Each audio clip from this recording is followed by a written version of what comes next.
Wish you happy Deepavali. அனைவருக்கும் தீபாவளி நல்வாழ்த்துக்கள். Friends, இப்போ நம்ம ஜவ்வரிசி கிச்சடி பண்ணலாம். இதுக்கு நான் ஒரு 3 மணி நேரம் ஊற வச்சுட்டேன். இப்போ தண்ணி ஃபில்ட்ரு பண்ணிடலாம்.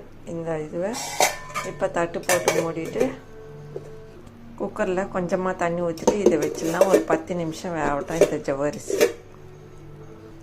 இப்போ இந்த குக்கரில் வச்சுட்டு குக்கரை மூடிட்டு 10 நிமிஷம் இருக்கட்டும். நம்ம அந்த ஜவ்வரிசி வேகத்தில் இந்த வேர்க்கடலையை கொஞ்சம் குறன்னு ரன் பண்ணி ஆட் பண்ணிக்கலாம். இதை ரன் பண்ணிக்கலாம். இப்போ இந்த அளவுக்கு குறன்னு இருந்தால் போதும். இப்போ நம்ம இந்த உருளைக்கிழங்க 3/4 வேக்காடு வேக வச்சுட்டு இந்த மாதிரி கட் பண்ணிக்கோங்க. நம்ம எண்ணெயில் ஆட் பண்ணி பொரித்து எடுத்துக்கலாம். நல்லா ப்ரௌனிஷ் ஆகட்டும்.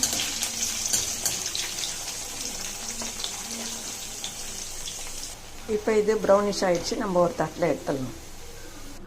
இப்போ கடாய் வச்சு எண்ணெய் ஆட் பண்ணிக்கோங்க. இப்போ எண்ணெய் காஞ்சிச்சு, சீரகம் ஆட் பண்ணிக்கோங்க. இஞ்சி ஆட் பண்ணிக்கோங்க நசுக்கிட்டு.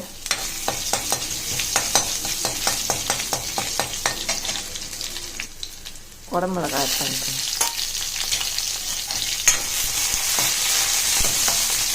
குடமிளகாய் கொஞ்சம் நல்லா வதங்கட்டும். வறுத்த வேர்க்கடலை இதிலே ஆட் பண்ணிக்கோங்க.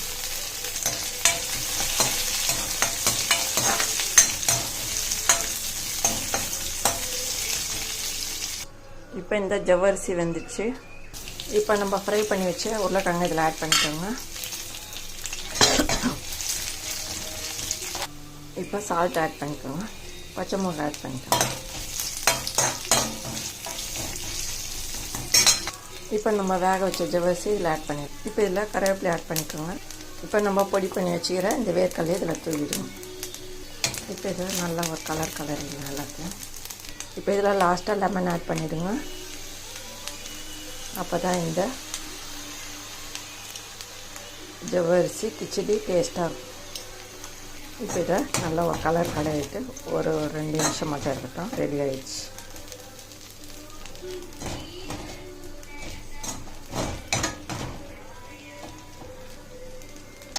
இப்போ இந்த ஜவ்வரிசி கிச்சடி ரெடி ஆச்சு ஃப்ரெண்ட்ஸ். இந்த வீடியோ பிடிச்சிருந்தால் லைக் பண்ணுங்கள், ஷேர் பண்ணுங்கள், சப்ஸ்கிரைப் பண்ணுங்கள் ஃப்ரெண்ட்ஸ். Tata bye bye. மீண்டும் அடுத்த வீடியோவில் சந்திப்போம்.